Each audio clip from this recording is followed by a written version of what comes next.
मग किमान या सुखदुःखात तरी मनापासून सहभागी हो. आठवतंय का सांगा बरं, कोणाच्या घरी गेलायत आणि 2 दिवस मुक्कामी थांबलायत, किंवा कोणता पाहुणा तुमच्याकडे आलाय आणि तो 2 दिवस थांबलाय. आमच्या वडिलांची आत्या आमच्याकडे मुक्कामी यायची, आणि आत्या जर मुक्कामी आली ना, सगळं घर रात्रभर गप्पा मारत बसायचं. आत्या जर 2 दिवस थांबली आणि 3ऱ्या दिवशी जायला निघाली, सगळं घर तिला एसटीला वाटे लावायला जायचं. आत्या नुसती एसटीत बसली आणि तिनं खिडकीतनं हात केला ना, येते, तिनं येते म्हणायला उशीर हो, सोडवायला आलेल्या लोकांचे डोळे पाणावत होते. एवढी माणसं भावनिक होती. आता लोक अंत्यविधीला जातात, तिकडं प्रेत जळत असतं आणि इकडं लोक मोबाईल मध्ये खेळत असते. कधी उरकतोय कुणाच ठाऊक म्हणतात. भावना शून्य झालो आम्ही.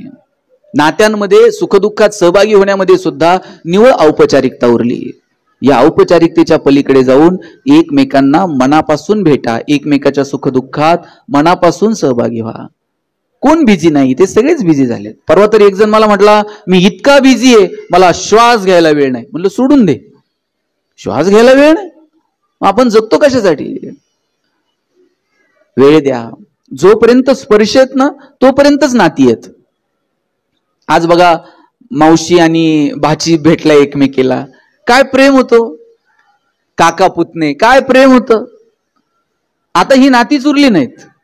आपल्याकडे म्हण होती, आई मरो आणि मावशी उरो. तेवढं मावशीचं प्रेम असायचं. पोरं बापाकडे हट्ट करत नव्हती साहेब, तेवढं चुलत्याकडे करायची. बापाला म्हणायला जरा घाबरायची, मग चुलत्याकडे हट्ट करायचा, नाना जरा ते घेऊन देता का, काका जरा बाजारात नाही आणता का.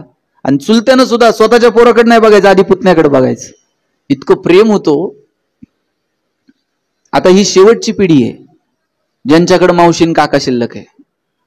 आता एकच मुलगा आणि एकच मुलगी, त्यांना मावशी आहे का, त्यांना काका आहे का? एक मुलगा एक मुलगी, काळाची गरज आहे, पण आता मावशी नाही आणि काका नाही. जी नाती मोजकी शिल्लक आहेत ती तर जपू. आजी आजोबा गेले की परत नाहीत. आजीचा सुरकुटलेला हात वेगळी ऊर्जा देऊन जातो. आजोबांनी बोटाल धरून चालायला शिकवणं वेगळी मजा असते. आजीनं जवळ घ्यायचं, जात्यावरच्या ओव्या सांगायच्या, मजा वेगळी आहे. आजोबांनी जवळ घ्यायचं, कधीतरी कीर्तनाला घेऊन जायचं, खांद्यावर घेऊन एखाद्या मंदिरात घेऊन जायचं, काय मजा होती या नात्यांमध्ये. आता आजी आजोबा तुम्हाला रेंटवर मिळणार नाहीत, कोणत्या मॉलमध्ये मिळणार नाहीत. आजीनंच गोधडी करायची असते, आजीनंच ते स्वेटर पहिलं विणायचं असतं. आजीची सगळी दुनियादारी, सगळा संसार आता उरकलेला आहे. आजीची शेवटची मैत्रीण जर कोण असेल ना, तर तिची नात असते. आणि नातीला अजून जग बघायचंय. नातीची पहिली मैत्रीण जर कोण असते तर तिची आजी असते. आजोबांचा शेवटचा मित्र त्यांचा नातू आहे, आणि नातवाचा पहिला मित्र त्याचे आजोबा आहेत. काय मजा आहे नात्यांमध्ये. मी स्वतःला फार भाग्यवान समजतो. 10-12 वर्ष मला माझ्या आजोबांचा सहवास लाभला. इथे केडगावला राहायचो आम्ही. आमचं घर तर असं होतं भाऊसाहेब, अशी छोटीशी खोली होती. आजोबा असे कॉटवर झोपलेले असायचे, मी खाली तिथे गोंगडी टाकून झोपलेला असायचं, आणि आम्ही रात्र 2 जण गप्पा मारायचो. तेव्हाचे ज्ञानोबा असं म्हणतात, तुकोबा असं म्हणतात, जे काही 2 गोष्टी कळाल्या त्या आजोबांमुळे कळाल्या. त्या वाटेवर चालण्याचं बळ निर्माण झालं त्या आजोबांमुळे निर्माण झालं. हा सहवास आपण आपल्या लेकरांना मिळायला नको का? ज्यांच्याकडे आजी आजोबा आहेत त्यांनी ते गावाकडे ठेवू नका.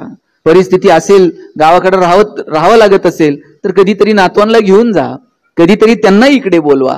पण नातवांचा आणि आजी आजोबांचा सहवास काहीतरी काळासाठी येईल याची काळजी मात्र घ्या. ही माणसं अशी भुरकून उडून जातात, नंतर औषधाला सुद्धा सापडणार नाहीत. बघा, अख्ख्या सभागृहात एकच माणूस शिल्लक आहे टोपीवाला, 2 आहेत, आणि 9वारीतल्या 2-3 राहिल्यात, संपल्या. आता ही माणसं तुम्हाला परत सापडणार नाहीत. ज्यांच्याकडे ही पिढी आहे त्यांना जपा, बोला त्यांच्यासोबत. या लोकांकडे पैसे नव्हते हो, पण ही माणसं जबाबदाऱ्या पेलवायला तरबेज होती. एक जण कोणतर नोकरी लागायचा, 2 भाऊ गावाकडे शेती करायचे. शेती करणाऱ्यानं खळं झालं ना, पहिलं पोतं नोकरदाराला नेऊन टाकायचं, आणि नोकरी करणाऱ्यानं भावाला जमीन घेऊन दे, त्याला पाईपलाईन करून दे, त्याला विहीर खांदून दे, त्याच्या पोरांचं शिक्षण बघ, त्याच्या पोरींची लग्न कार्य बघ. प्रेम होतं एकमेकांमध्ये. जबाबदाऱ्या पेलवायला माणसं तरबेज होती. यांनी पैसे लय साठवले नाहीत, पण समाधानानं सुखी आयुष्य माणसं जगत राहिली. आता साठवण्याची एवढी स्पर्धा सुरू झाली आहे. या साठवण्याच्या स्पर्धेमध्ये नाती कुठं हरून गेली आमचं आम्हालाच कळलं नाही. मी असं म्हणत नाही तुम्ही कमवा आणि सगळ्यांना वाटून टाका, अजिबात असं करू नका. पण योग्य ठिकाणी थाप मारा, योग्य ठिकाणी आधार द्या. अडचणीत कुणी असेल तर धावून जा. प्रत्येक वेळेस खिशात हात घालावा लागतो असं नाही, कधीतरी पाठीवर थाप मारा. हे सुद्धा खूप असतं. पण त्याला जर आमच्याकडे वेळ नसेल तर मग आम्ही माणूस उरलेलो नाहीयेत हे मात्र आपण स्वतःला सांगायला हवं. कसं जगायचं हे आपलं आपण ठरवावं. आयुष्यात कोणत्या गोष्टींना प्रायोरिटी द्यायची हे आपलं आपण ठरवावं. मी या मताचा नाही की पैसे कमवू नका. निसर्ग, समाज आणि त्यानंतर तितकाच महत्वाचा मुद्दा जर कोणता असेल तर तो म्हणजे अर्थकारण. मजबूत पैसे कमवा. कुणी जर तुम्हाला सांगत असेल 1 रुपयावर जात नाही आणि पैशाला कोंबडी खात नाही आणि पैशावाल्याला कुठं सुख आहे का आणि त्याला कुठं झोप आहे का, हे असलं सांगून तरुण पोरांना अकार्यक्षम बनवण्याचा धंदा कुणीही करू नये. तरुण पोरांना सांगा जेवढे पैसे कमवता येतील तेवढे कमवा. फक्त तुकोबरायांचे एक विधान आयुष्यभर लक्षात ठेवा, जोडून या धन उत्तम व्यवहार आहे. आमचा व्यवहार उत्तम असला पाहिजे. आजच्या घडीला जर मला कुणी विचारलं चांगला माणूस कोणता, या जातीतला, त्या धर्मातला, या गावातला, त्या पक्षातला, मी म्हणेल ज्याचा व्यवहार चांगला तो माणूस चांगला. आपला व्यवहार चांगला ठेवता येईल का, चांगल्या व्यवहारातून चांगले पैसे कमवता येतील का, आणि कमवलेले पैसे योग्य ठिकाणी खर्च करण्याची दानत पण ठेवा. काहींना कमवायचं कळतं पण देण्याची वेळ आली ना मग मात्र त्यांना करमत नाही. मोबाईलवर त्यांना क्रेडिटेडचा मेसेज आला का असला आनंद होतो, पण डेबिटेडचा मेसेज पडला की ते अस्वस्थ होऊन जाते. अहो निसर्गाचा नियम आहे, घेतलेला श्वास सुद्धा सोडावा लागतो. हा श्वास फक्त घेऊन बघा बरं, हा सोडायचाच नाही. जमतंय का? सोडल्याशिवाय तर नवीन श्वास घेताही येणार नाही. जे कमवलंय ते सगळं ठेवून जायचंय. इथं 2च पर्याय उपलब्ध आहेत, आहे ते ठेवून जा, नाहीतर आहे ते तुकोबरायांसारखं वाटून जा. घेऊन जायची सुविधा अजून तरी उपलब्ध नाही. म्हणून जसं कमवतो ना तसं योग्य ठिकाणी देण्याची दानत पण तुमच्या हातात असली पाहिजे. विंदा करंदीकरांची कविता आहे, देणाऱ्यानं देत जावं, घेणाऱ्यानं घेत जावं, आणि घेता घेता एक दिवस देणाऱ्याचे हात घ्यावेत. हिरव्या पिवळ्या डोंगरांकडून हिरवी पिवळी शाल घ्यावी, सह्याद्रीच्या कड्याकडून छातीसाठी ढाल घ्यावी, वेड्या पिशा ढगांकडून वेडे पिसे आकार घ्यावेत, मातीमधल्या प्रश्नासाठी पृथ्वीकडून हुंकार घ्यावेत, उसळलेल्या दर्याकडून पिसळलेली आयाळ घ्यावी, आणि शांत वाहणाऱ्या भीमेकडून तुकोबाची माळ घ्यावी. देणाऱ्यानं देत जावं, घेणाऱ्यानं घेत जावं, आणि घेता घेता एक दिवस देणाऱ्याचे हात घ्यावे. आणि माझा दावा आहे, तुम्ही जेवढं देता ना, निसर्ग तुमचं 1 रुपयाचं सुद्धा उसणं ठेवत नाही. कदाचित समाज त्याची जाणीव ठेवेल की नाही मला शंका आहे. तुम्ही जे द्याल त्याची जाणीव समाज ठेवेल की नाही मला माहित नाही, पण निसर्ग मात्र जाणीव ठेवतो. 1 दाना पेरला तर 1000 दाणे उगवतात, ही निसर्गाची पद्धत आहे. तुम्ही जेवढं द्याल त्याच्या हजारो पटीनं निसर्ग कोणत्या ना कोणत्या पद्धतीनं तुम्हाला ते परत करत असतो. म्हणून ती देण्याची दानत आम्हाला आमच्या हातात ठेवता येईल का? मी असंच एका कार्यक्रमात म्हटलं, आपल्याकडे जे आहे ना त्यातलं थोडं तरी इतरांना द्या. एक कविता आहे पहा, ज्यांच्या दारात बाग फुलून आली त्यांनी 2 फुलं द्यावीत, ज्यांचे सूर जुळून आले त्यांनी 2 गाणी गावीत, ज्यांच्या दारात आभाळ भरून आलं त्यांनी उंजळभर पाणी द्यावं, आणि ज्यांची उंची आभाळाला टेकली त्यांनी अशाच मानावर करून बघू नये. थोडंसं खाली झुकावं, आणि जी माणसं मातीत मिसळत आहेत त्यांना थोडंसं वरती उचलून घ्यावं. मी म्हटलं तुमच्याकडे जे आहे त्यातलं थोडं तरी द्या. 2-3 जणांना एवढं टेन्शन आलं, ते म्हणले ते आपल्याच्यानं देणं नाही होणार, निघून गेले ते. आणि जाता जाता त्यांना रस्त्यात सोन्यानं भरलेला हंडा सापडला.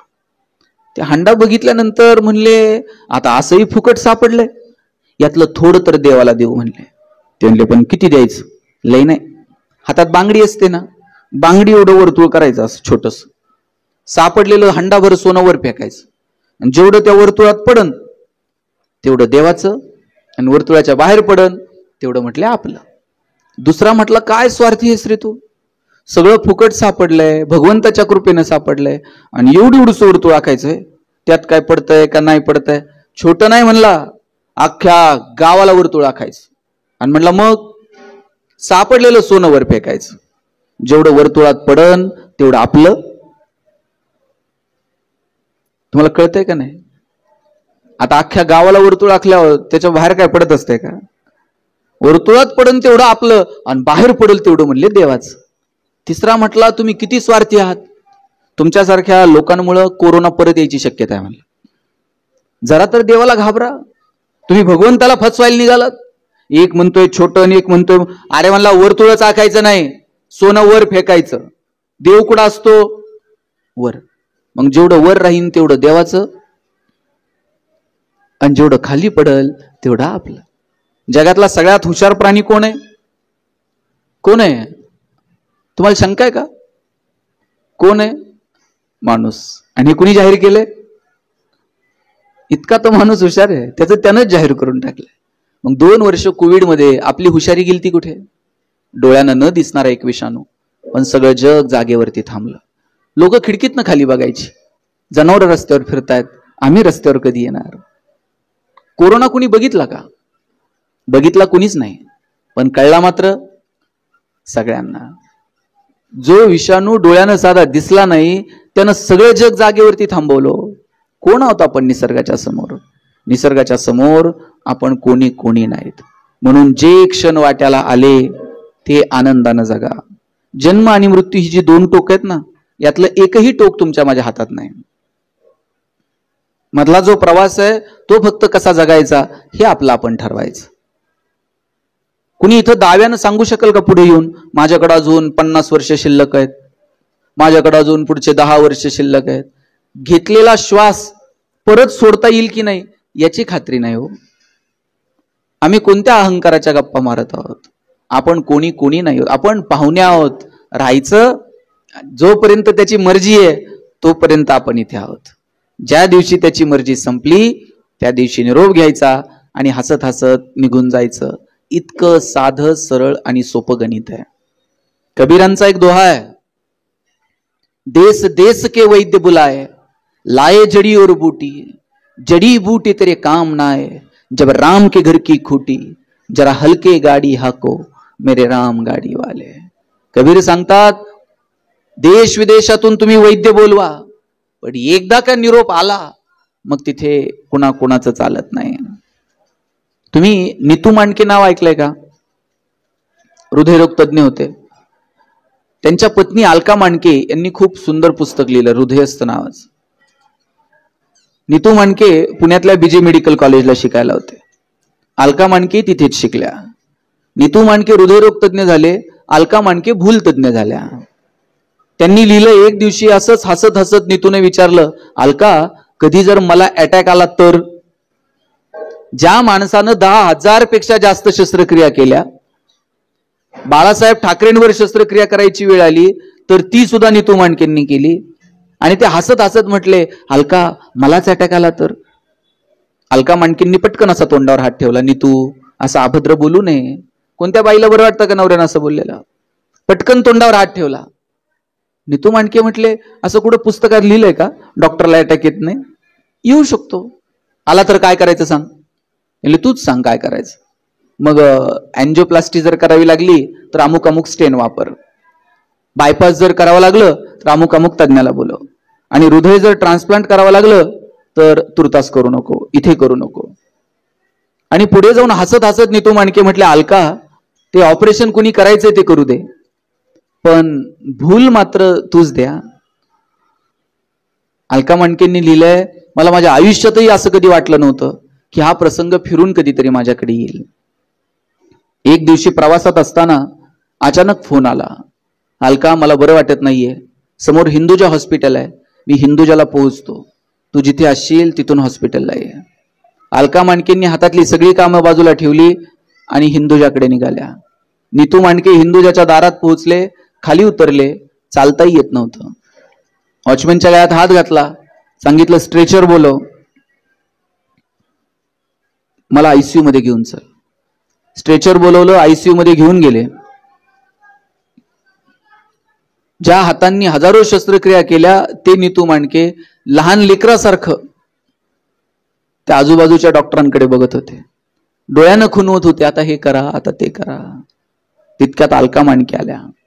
अलका मांडकेंना बघितलं, अलका मांडकेंचा हात हातात घेतला आणि म्हटले, अलका यातून मी वाचेल असं मला वाटत नाही. नीतू असं बोलू नको, मी आत्ता ऑपरेशनला घेते. सगळ्या टेस्ट झाल्या, ऑपरेशनला घेतलं, ठरल्याप्रमाणे अलका मांडकेंनीच भूल दिली, ऑपरेशनही झालं. पुढचे 3 दिवस नीतू मांडके श्वासासोबत झगडत होते. तिसऱ्या दिवशी पुन्हा हृदयविकाराचा झटका आला आणि ज्या माणसानं हजारो लोकांचे प्राण वाचवले ती नीतू मांडके हृदयरोगाने गेले, हृदयविकाराच्या झटक्याने गेले. देश देश के वैद्य बुलाए, लाए जड़ी और बूटी, जड़ी बूटी तेरे काम ना आए, जब राम के घर की खुटी, जरा हलके गाडी हाको मेरे राम गाडी वाले. जोपर्यंत त्याची मर्जी आहे तोपर्यंत आपण इथे आहोत. मर्जी संपली की सगळ्यांना एक दिवस निरोप घ्यायचा आहे. म्हणून जे नाती आहेत, प्रेम आहे ते जपा, एकमेकांना वेळ द्या, एकमेकांशी भरभरून बोला. भौतिक प्रगती केलीच पाहिजे, पण त्याच्यासाठी कुणाला दुखावू नका, त्याच्यासाठी निसर्गामध्ये कमालीचा हस्तक्षेप करू नका, त्यासाठी चुकीच्या मार्गाने काही करू नका.